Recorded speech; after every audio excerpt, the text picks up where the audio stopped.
Salut, bonjour.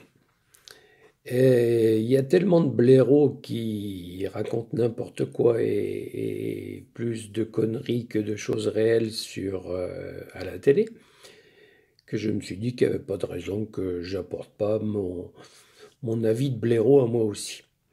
Alors je voudrais parler du sondage d'aujourd'hui, une fois que j'ai entendu, là, qui dit que 66% des Français sont contre la réforme des retraites. Je ne crois pas que ce soit 66% des Français. Je crois, moi, que 66% des Français en ont ras-le-bol, détestent le président qui a été élu, Macron pour ne pas le citer, et je ne citerai pas tous les mots, tous les noms d'oiseaux dont il est affublé à longueur de journée sur les médias. Je pense que du temps de Gaulle, il y aurait du monde à la santé. Enfin, il y a déjà du monde d'ailleurs.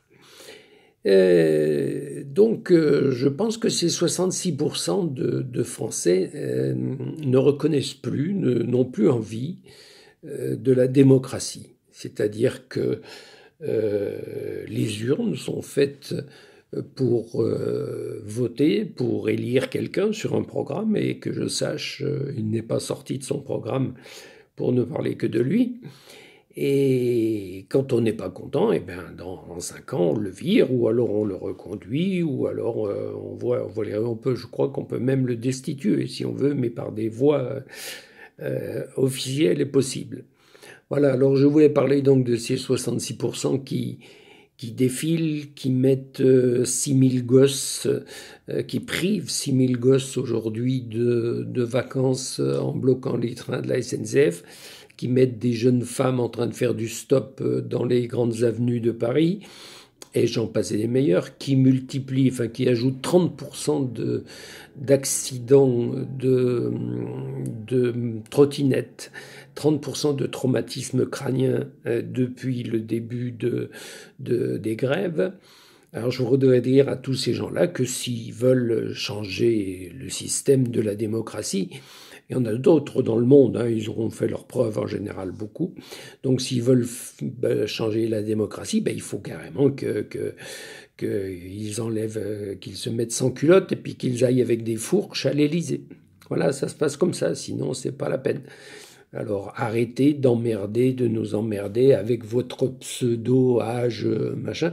Justement, à propos des retraites, je vais vous donner mon avis. En 1950, quand a été créé ce système, il y avait, je crois, 5 cotisants pour un retraité. Un retraité touchant, d'après la retraite, bientôt 1000 euros. Dans les années 30, il y en aura 1,8, c'est-à-dire que ce retraité touchant 1000 euros, ces 1,8 devront enlever de leur salaire près de 500 euros pour faire vivre ce retraité. Alors si vous ne la voulez pas, cet allongement de la date des retraites et ce changement par le système par points, et peut-être même pour ceux qui seront plus riches, faire autre chose, je ne sais pas. Mais en tout cas, si vous ne la voulez pas, vous avez le droit, mais d'après les chiffres, vous n'êtes pas quand même très, très, très, très nombreux, quoi, je crois. Voilà, c'était tout, c'était ma chronique blaireau.